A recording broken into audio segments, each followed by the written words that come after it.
ń lọ lẹ́tọ̀ lórí Ọ̀sánlọ TV. Bó ṣe ń lọ lẹ́tọ̀ ó ti gorí afẹ́fẹ́.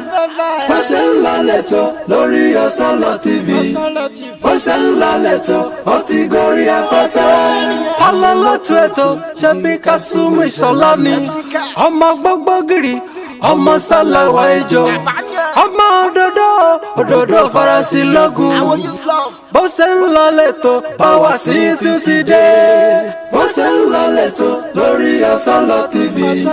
Bó ṣe ń lọ lẹ́tọ̀ ó ti gorí afẹ́fẹ́. Ọ̀sánlọ TV. Ìmọ́lẹ̀ gbogbo ọmọ ànàgó. Àwọn náà kọ́ ọlọ́run ọba náà ló gbé wa ga lórí Ọ̀sánlọ TV láwa níbi tá a ti ń ṣe bẹ́bẹ́ tá a sì ti ń dábí ẹ̀dùn tá a ti ń rọ̀ bí òwe. Lórí ìkànnì tó kárí ilé kárí oko, ìkànnì tí pọ̀lọpọ̀ àwọn èèyàn ń wò tí wọ́n ń gbádùn. Mo kí yín lẹ́ẹ̀kan sí pé kú dédé àsìkò tá a wà yìí níbikíbi tó kí wa tẹ̀ tí ń wò mí kétékété lórí Facebook, lórí YouTube àti lórí gbogbo àwọn nǹkan tẹ̀ tí ń wò wá káàkiri àgbáńláyé. Àti tagbangba bẹ́ẹ̀ náà láti tagbangba káàkiri àgbáńláyé, ẹ̀yin èèyàn wa tẹ̀ ń wò wá tẹ̀ sì ń gbádùn wa. Orúkọ mi ò tí yí padà, Kásùmù Ìṣọ̀lá lórúkọ tèmi gẹ́gẹ́ bí atọ́kùn ètò bó ṣe lọ lórí ìkànnì tá a wà yìí. Oríṣiríṣi àwọn ètò yóò wà tẹ́tù máa wò nípa àwọn òṣèré, àwọn wà ní location ni wọ́n ṣe gbogbo ẹ̀ ní o, àtàwọn ìpolówó ọjà ọlọ́kọ̀ọ́jọ̀ kan lẹ́ẹ̀máríwò lórí ìkànnì wa yìí. Àti ìtóbi ìdébí à ń lọ gẹ́gẹ́ bí àṣà ọ̀rẹ́ mi àbúrò mi Koyum Agbaje Mr. Dialogue á ní àti ìdébí tá ń lọ ọjọ́jọ́ kan náà láàdébí tá ń lọ nítorí pé ara wà nínú wa àìrí onírànlọ́wọ́ náà ló fà á tá a fi wà níbi tá a tún wà yìí, ṣùgbọ́n a dúpẹ́ lọ́wọ́ Ọlọ́run pé bá a ṣe wà lánàá kọ́ la tún wà lónìí àti ń tẹ̀síwájú lórí ìkànnì tá a wà yìí. Lórúkọ gbogbo àwọn tí wọ́n jẹ́ kúrò wa ni mo fi kí i káàbọ̀ sórí ètò yìí. Lórúkọ gbogbo ẹ̀ tẹ̀ ń wò wá pẹ̀lú dátà yìí, ìyẹn mọ́ yín mú kí n tẹ̀ ṣe. Lónìí èmi àti ẹnìkan lájọ fẹ́ sọ̀rọ̀ lórí ètò yìí, tá a lájọ fẹ́ sọ̀rọ̀, tá a lájọ fẹ́ ṣàgbéyẹ̀wò kan àbí èkejì. Kí ló ń bọ̀ lọ́nà dẹ̀dẹ̀dẹ̀dẹ̀? Kí ni tó fẹ́ ṣẹlẹ̀ nílùú Ìpòbẹ́ láìpẹ́ láì jìnnà yìí? Atato ìyọ́dún ẹ jẹ́ n padà sílẹ̀ agbára, mò ń bọ̀. Omidan ajẹ́, ọ̀rọ̀ pọ̀tọ́ iyùn wọn bá ilẹ̀ tẹ́tí dé. Bẹ́ẹ̀ ṣe ń retí ẹ̀ lánìí ká gbé jáde o. Adémọ́lá Adéyẹmọ iṣẹ́ ló ṣe o. Omidan ajẹ́ ó ti fẹ́ jáde. Sinimá tuntun Omidan Ajẹ́. Bẹ́ẹ̀ ti ń retí ẹ̀. Adémọ́lá Adéyẹmọ Mr. Fàdákà. Ó wá pàpà fẹ́ gbé jáde báyìí o. Omidan Ajẹ́. Ìlú Ajẹ́wùmí àti ìlú Kájọlá ní rògbòdìyàn ti bẹ́ sílẹ̀ ló fi dolóògbé ipò. Pọ́nmọ́ládé lórí ọmọọba Adélóyè máa ń náwó àdàkù. Oríkì bàbá mi ló gbọ́n, oríkì bàbá rẹ nìkan.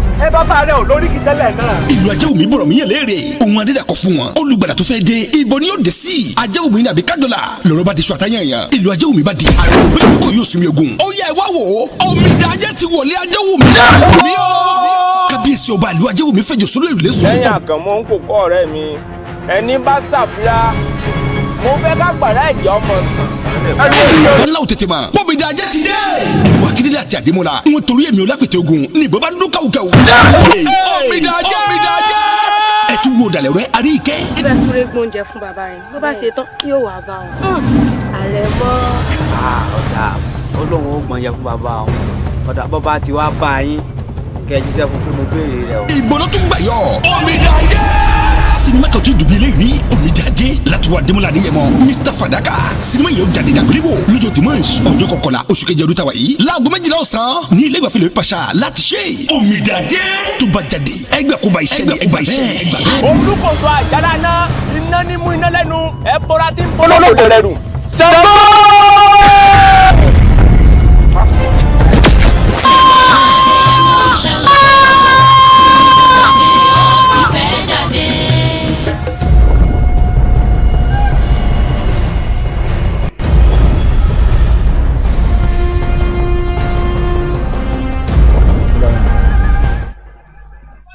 Bàbá Omidan Ajẹ́ ló wà ń kalẹ̀ lórí ètò yìí lónìí. Ẹni tẹ́ ti mọ̀ bí ẹni mo wọ́ ni. Ọ̀rẹ́ mi ni alábàáṣe mi ni àjíjọ wa tipẹ́tipẹ́. Ẹ káàbọ̀ sórí ètò wa. Àkùdédé àsìkò táwa yìí. Àwọn aráalé fẹ́ gbóhùn yín. Ta ló wà ní kalẹ̀ lórí ètò wa? Mo kí gbogbo àwọn aráalé tó ń wò wá.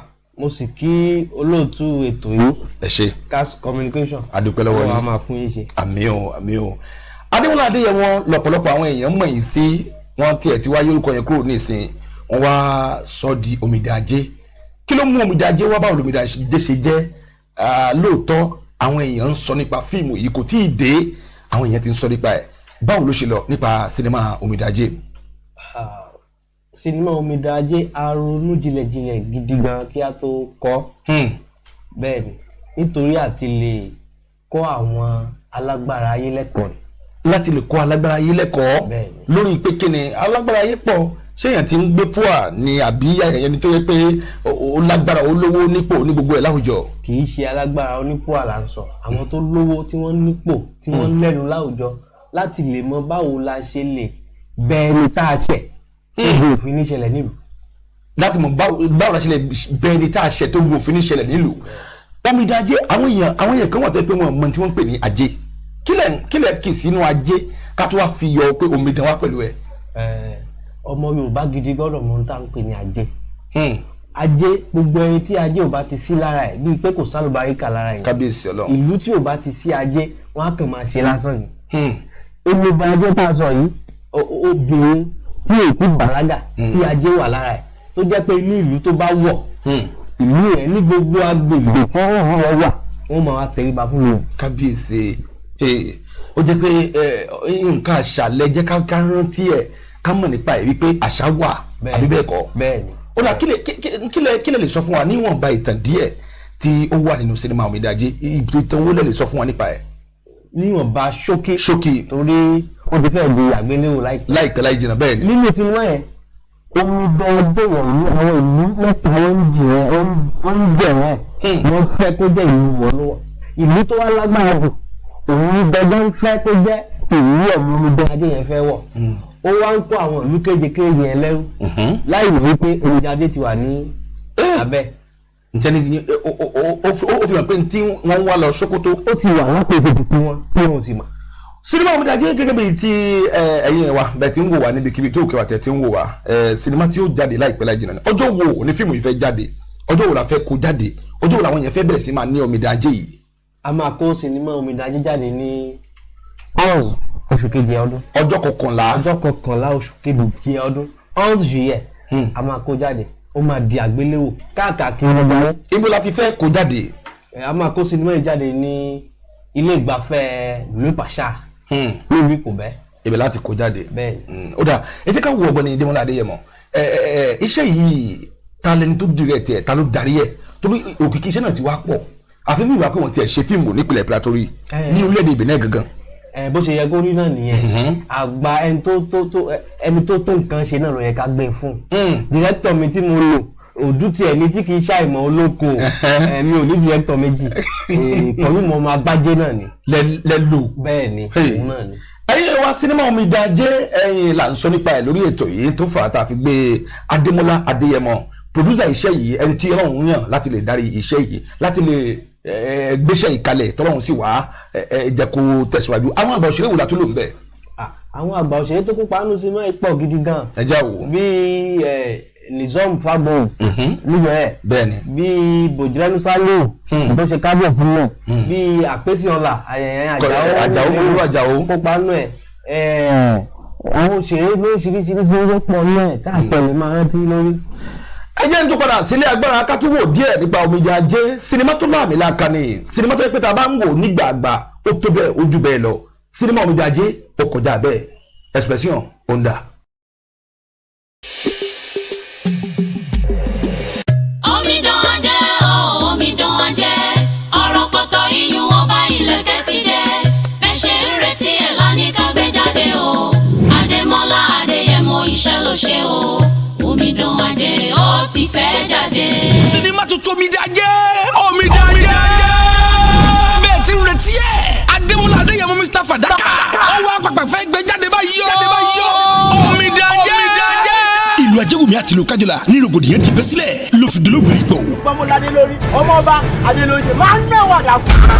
Oríkì bàbá mi ló gbọ́ òun oríkì bàbá rẹ̀ nìkan bàbá rẹ̀ ò lóríkì tẹ́lẹ̀ náà. Ìlú Ajégúnmi bọ̀rọ̀ mi yẹn léèrè ohun adédàkọ̀ fún wọn olùgbàdà tó fẹ́ dé ibo ni yóò dé sí Ajégúnmi nàbí Kájọlá lọ́rọ̀ bá di sọ àtàyànyàn ìlú Ajégúnmi bá di àwọn òfin kò yóò sunmi ogun. Ó yẹ wá wò ó Omidan Ajé ti wọlé Ajégúnmi kábíyèsí ọba ìlú Ajégúnmi fẹjọ sólè ìrùlé sùn. lẹ́yìn àkànmọ́ ń kó kọ́ ọ̀rẹ́ mi ẹni bá ṣàfihàn mo fẹ́ ká gbàrà ẹ̀jẹ̀ ọmọ sàn. ńlá ò tètè mọ̀ Omidan Ajé ti dé. ìwà kí Bámidélé àti Adémọ́lá wọn torí èmi Ọlápẹ̀tẹ̀ ogun ní ìbọn bá ń dún káwùkáwù. Omidajẹ́ ẹ tún wo dalẹ̀ rẹ Àríkẹ́. bẹ́ẹ̀ súré gbóúnjẹ fún bàbá rẹ̀ ló bá ṣe tán yóò wá bá wọn. àlẹ́ mọ́. ọ̀dà Ọlọ́run ó gbọ́n yẹ fún bàbá wọn ọ̀dà bàbá ti wá bá yín kẹ́ ẹ jíṣẹ́ fún pé mo béèrè rẹ̀ o. ìgbóná tún gbà yọ. Omidajẹ́ sinimá kan tó dùn ní lẹ́yìn ní Omidajẹ́ látọwọ́ Adémọ́lá Adéyẹmọ Mr Fadaka sinimá yóò jáde dàgbéléwò lọ́jọ́ dimanche ọjọ́ 11 oṣù kejì ọdún tàwa yìí láago 12 ọ̀sán ní ilé ìgbafẹ́ lórí pàṣà láti ṣe Omidajẹ́ tó bá jáde ẹgbẹ́ kó bá iṣẹ́ ní ẹgbà iṣẹ́. olùkóso àjàlá náà iná ní mú iná lẹ́nu ẹ bọ́ra tí ń bọ́ lọ́wọ́ rẹ̀ rù. sẹ́gbọ́.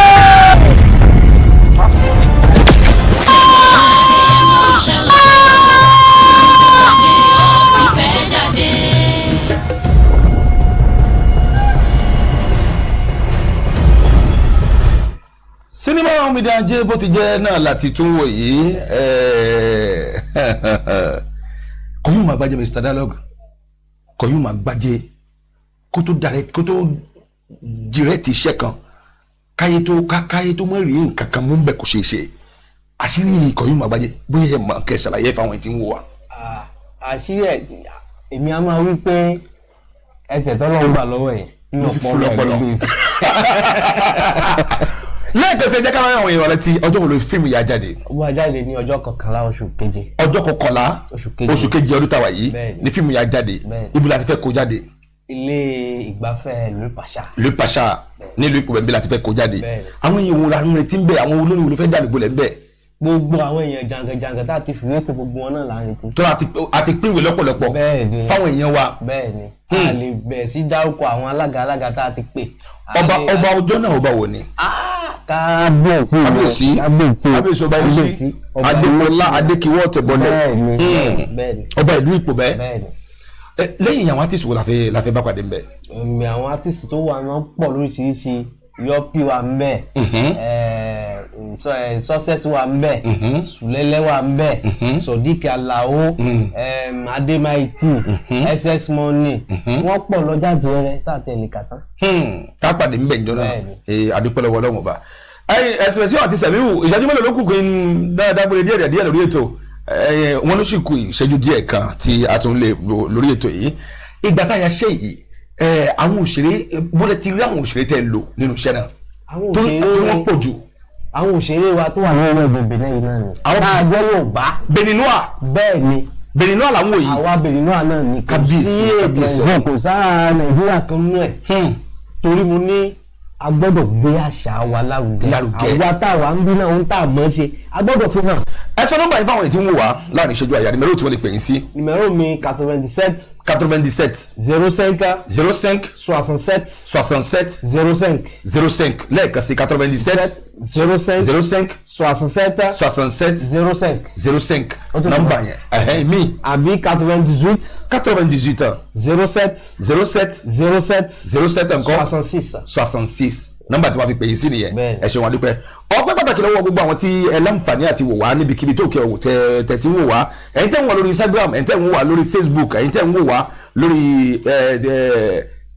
lórí Twitter gbogbo ẹ̀yin tẹ́ tún wò wá ní orí YouTube akínyìn ẹ ṣé. ọpẹ́ nàbàǹdẹ̀ lọ́wọ́ àwọn ọmọ ojú ọ̀rọ̀ mi tó wà níbẹ̀ tí wọ́n ń ṣiṣẹ́ tẹ́ fi láǹfààní àti máa wò mí.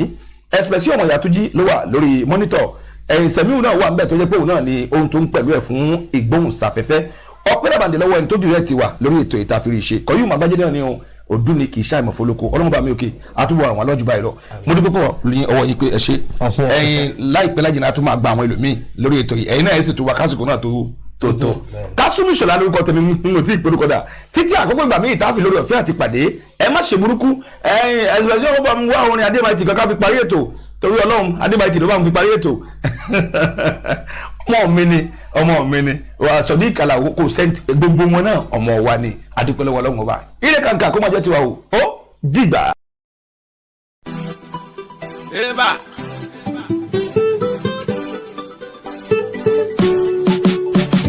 Ademaiji mama re owó ní kókó Bright music kálùgbàlùgbà kálùwọ́lọ́. Come on, kúrò lọ́nà fèmí, come out for my road.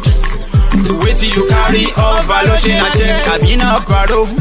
Say you know my business. Ṣòlówó mi lápò. Sọ́ọ́lá rìn, ajé ni mo ní fẹ́ kọ́.